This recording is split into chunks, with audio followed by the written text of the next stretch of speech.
For sure. In person, just, way more information is flowing from that person to you for you to ultimately determine what we're all trying to determine if we like the person.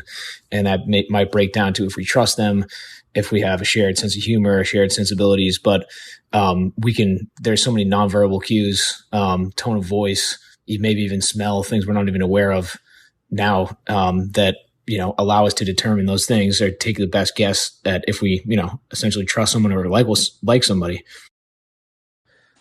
Conversely, online, not only are you not getting the information flowing to you that you get in person, but you can also curate your personality completely. So therefore, you can really hide pieces of your personality that makes it very untrustworthy space. I mean, ultimately, you can create a whole alternative reality online that may not actually be in line with, in-person reality, which is the real reality. So to take this one step further, I think, it goes something like online interactions, probably the worst. And then in person best. What's even better than that is doing something together, working on something, playing a game, so that like in an interview, you can basically still pretend that you're someone that you're not. But if there's something else going on that you're working on, that's going to strip away any sort of falsities that you're presenting. So that's ultimately the best, is actually like doing something with somebody. So while people can curate their personalities online, I think Airchat and the medium of voice actually makes it a bit harder.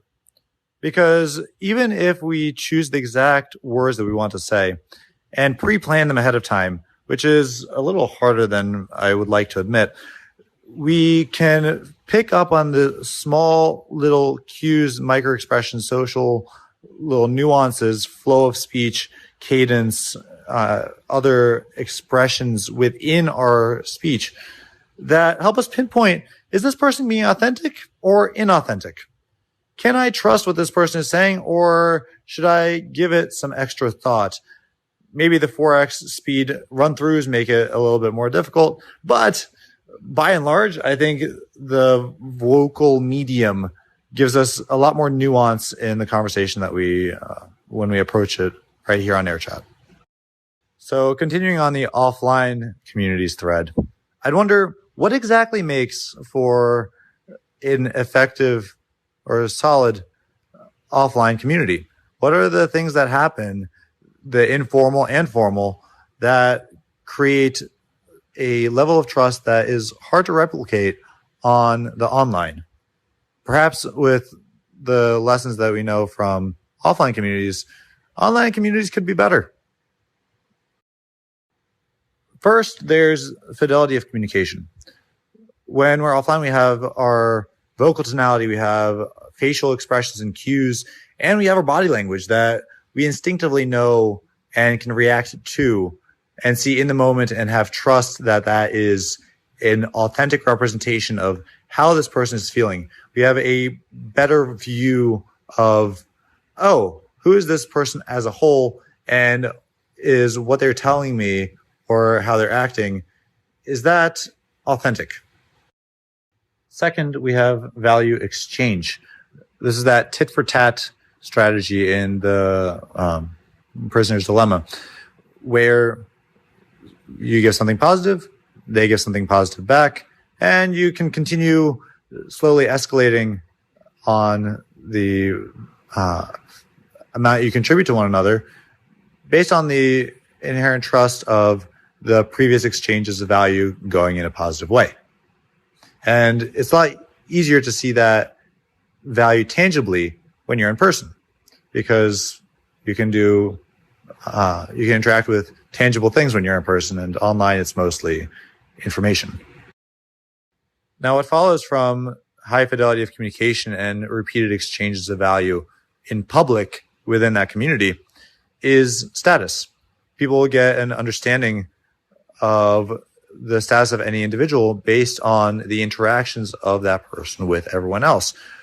The high fidelity makes this easier. The exchanges of value kind of adjust the status up and down, by and large, with exceptions, but you can see through communication who is where. Oh, and there's probably a shared values hierarchy and trust that builds up between people based on all the aforementioned. That is a great line. Individuals cooperating is greater than community organizing. I love that. We actually already do have a very successful model in the real world of small dictatorships in which you can frictionlessly move between them. That's called capitalism. In free market competition, assuming you're not in a monopoly or oligopoly situation, customers can freely shift between competing vendors, restaurants, retail stores, what have you. And that is shifting between many small dictatorships. It has a great outcome in practice. Sergey, it sounds like what you're talking about is not community, but society. Community, for me, implies shared memes and shared money, not in the sense of currency, but in shared upside, share economic upside. So you have a community comes together because you have a common vision of the world, a common value system, a common something you share. It could be a religious community, could be a gun club, could be a bridge club, and you have shared upside. You have upside in whatever you're doing. So I'll give you an example of a community, communities that I'm part of. I have a ranch that I own with a bunch of other people, and that's a real tight community because we have the shared upside of the ranch's appreciation. We all work to maintain it, to improve it, and we have the shared values of using the ranch, participating in the ranch, and collaborating on the improvement of this ranch. I think of community as something that makes you safer. And that's why I think it's important to think about it in terms of the shared memes and the shared money. Whereas family is something that makes you stronger. You have the support of your family, but you have the protection of your community. And if your community is not protecting you, if you don't feel protected by your community, like safety in numbers, then I feel like that's more like just society. Or perhaps I got that wrong. I'm sorry. Perhaps it's like this. If you don't have, if you have shared purpose, shared memes, that's a society, but you might not have the same shared interest and upside. But if you have shared upside, but not necessarily shared values, memes, purpose, that's a network. Right. So like the Bitcoin network, there are Bitcoin maximalists. There are guys that are just trying to get by and with broken economies, trying to jailbreak their money, different purposes, but a shared upside in the participation of the network, the fees, the miners mine it for different reasons. No, the miners all mine it for the same reason. People use it or they use the network for different reasons. Maybe the internet's like that as well. And it's interesting to think about it in terms of safety, that, a community makes you safer because the network doesn't necessarily make you safe. You can, the network can fall apart, etc. There's nothing really holding it together, or getting people to defend you, as part of the network. Whereas, in a community, the idea is that, you are helping out each other, you're protecting each other, you have each other's backs. And likewise, if you look at a society, it doesn't necessarily keep you safer. It's not a community. It doesn't make you safer.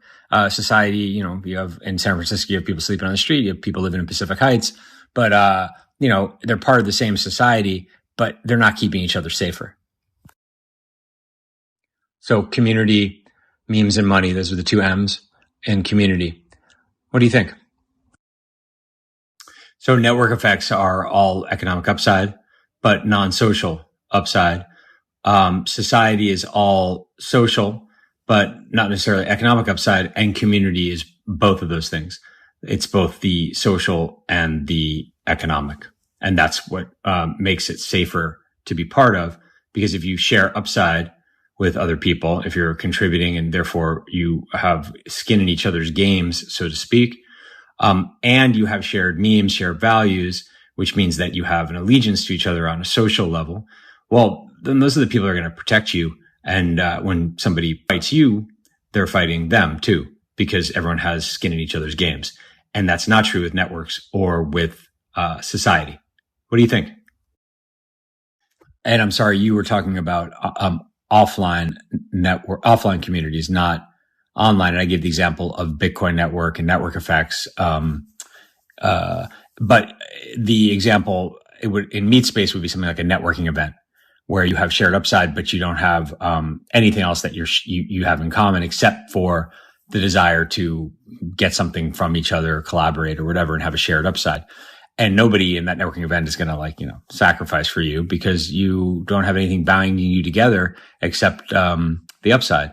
Whereas if you share both sort of the worldview and a shared upside, especially if the shared upside is significant, you really have skin in each other's games and you have the same quote unquote tattoos on your skin, the same brand, then you're really going to protect each other, right? Against outsiders. I don't know. What do you think? Thinking about this some more, hierarchy seems to be always associated with society rather than community or network. In a network, there's no hierarchy. There's no hierarchy of like, if you go to a meetup, networking event, well, I guess there's a hierarchy of status in that case, because social stuff leaks into the networking. But I was thinking more of just network effects. There's no hierarchy of, who's the better node in the network or the cooler node. But in community, there's really no status either because you're all kind of on the same team. There might be, for example, people that serve on the board, leaders, people that step up and do stuff, but it's not that same sort of status games that people are playing to jockey because everyone has skin in the game. Everyone has to contribute. Everyone has upside. So I wonder if there's something there that status games and hierarchies are downstream of society and not so much attributes of community or networks. Interesting thought. I don't know. You nailed it. That's the context you get in person. That's very hard to replicate online. And to add to that, you not only get that on a one-to-one level, but you get that on a group level. You understand the group dynamics and when someone's paying attention a little bit more to this person versus this person, or when someone's feeling shy around someone or excited about someone around someone else. There's a lot you can read from the group dynamics too, which is great for figuring out team culture or community culture or whatever that means. Parsa, I think you're on point here that communities imply different things to different people. So even looking at the dictionary definition of it, a community can be anything from a population of basically a loosely affiliated group of people to a brotherhood, which is a very closely affiliated group of people, to a location that is just a geographic or you can even say a digital place that people gather. So the amount of expectations that people have for a community can be very different depending on what kind of community they're talking about.